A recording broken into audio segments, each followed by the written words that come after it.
Class is now in session. I'm Professor Hockey, and today we'll be doing another season in review now of the following year, the 10-11 season.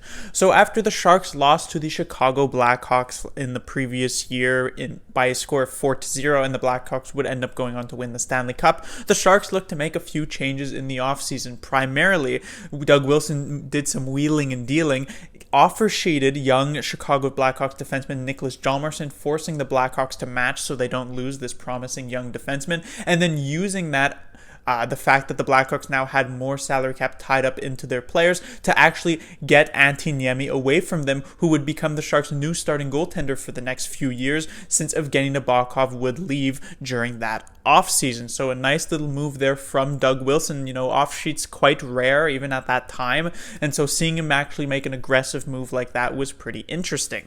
Now the Sharks this season, once again, pretty successful regular season. While they didn't get the President's Trophy like in 08-09 and they didn't win the Western Conference like in 09-10, they did come second place. They still were at the top of the Pacific Division with a score of 48 wins, 26 losses, and 25 losses, and 9 overtime losses.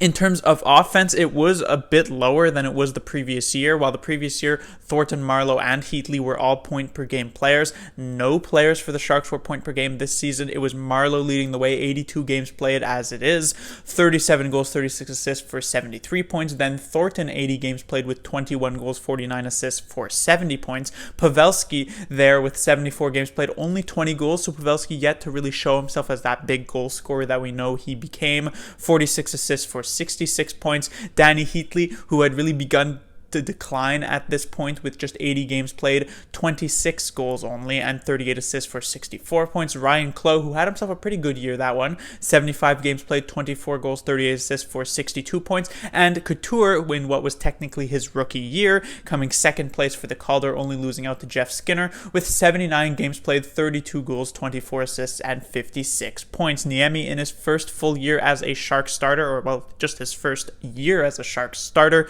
60 games started, so not the 71 Nabokov had the previous year, as the Sharks had also picked up Antero Niittymaki to be a decent backup in case Niemi faltered, with 35 wins, a 2.38 GAA, and a .920 save percentage. So very good goaltending stats for Niemi in the regular season.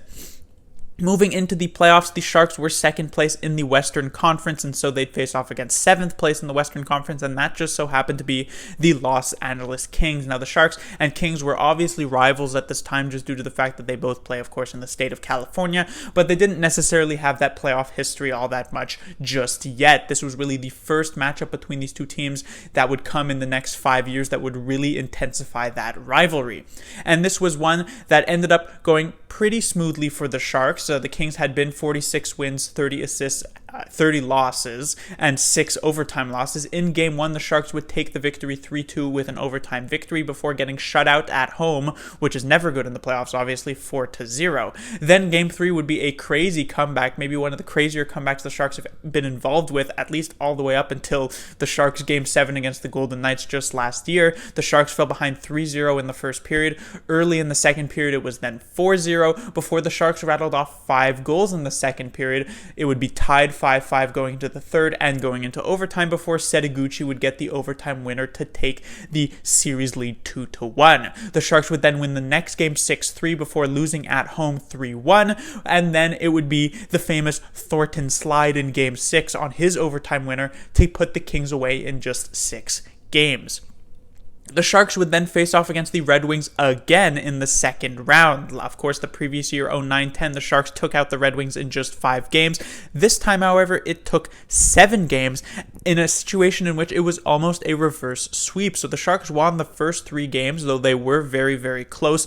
2-1 in overtime, then just 2-1, and then 4-3 in overtime before they lost the next 3, 4-3, 4-2, and 3-1. So it came down to a final game. The Red Wings were third place in the Western Conference, and so it was a game at home for the Sharks, and they managed to stave off that reverse sweep. We wouldn't see that happen to the Sharks until 3 years later, of course, and they won it 3-2 to head to the Western Conference Final for the second straight year. But once again, for the second straight year, they'd face off against another Western Conference powerhouse. The previous year, it was the Chicago Blackhawks. This year, it was the President's Trophy winning Canucks, who actually took out the Blackhawks in the first round. Of course, them being the defending Stanley Cup champions. And in the first two games in Vancouver, it was a 3-2 loss and a 7-3 loss to put the Sharks in a 2-0 hole. However, the first game they managed to play at home in that series, they actually won 4-3. So there was some hope before the following game ended up being a 4-2 loss. Going back to Vancouver, it was going to be tough to defeat such a strong team who were so strong at home, and it ended in the most unfortunate of ways, a 3-2 double overtime loss in a situation in which this puck took some crazy bounces and only Kevin Bieksa, defenseman for the Canucks, actually managed to locate it before being able to slap it home from the point past unsuspecting Antti Niemi. And so the Sharks lost in 5 games, a slight improvement over the 4 games the previous year against the Blackhawks, but also just a general improvement of the play. The Sharks were in this series a lot more than they were than the Blackhawks one, and just with a bit more luck, this series definitely could have gone 6 or 7. Could the Sharks have won the series? Who knows? Obviously, it's hard to say at this point, but they probably played better than the 5 games they deserved. The real problem in that series was the Sharks' penalties. They took way too many penalties, and their penalty kill was extremely bad. They gave up 9 power play goals in this series against the Canucks. That's almost 2 per game. And just taking a look at game 4, the game they lost 4-2, the Sharks gave the Canucks 3 separate 5-on-3s that the Canucks actually scored on in just a span of a couple of minutes. So just a parade to the penalty box that really allowed the Canucks to get away in this series. Niemi wasn't great, but it's also, you have to fault that penalty kill. And so unfortunately, the Sharks bowed out in the 3rd round for the 2nd straight year. In the playoffs, it was Joe Thornton who led the way points-wise. Every single one of these players did play 18 games except for Ryan Clough, who played 17. Thornton, 3 goals, 14 assists for 17 points. Then Dan Boyle, 4 goals, 12 assists for 16 points. Clough with 6 goals, 9 assists for 15 points. Couture, 7 goals, 7 assists for 14 points. So a good playoff for Couture, certainly an ode of things to come, an omen of things to come. Marlowe with 7 goals, 6 assists for 13 points. And then Setoguchi with 7 goals, 3 assists and 10 points. So neither Heatley nor Pavelski actually making it in the top 6 point scorers for the Sharks that playoffs. Pavelski, a bit of a surprise, especially considering the playoffs he had in 09-10, but Heatley just really showing that decline.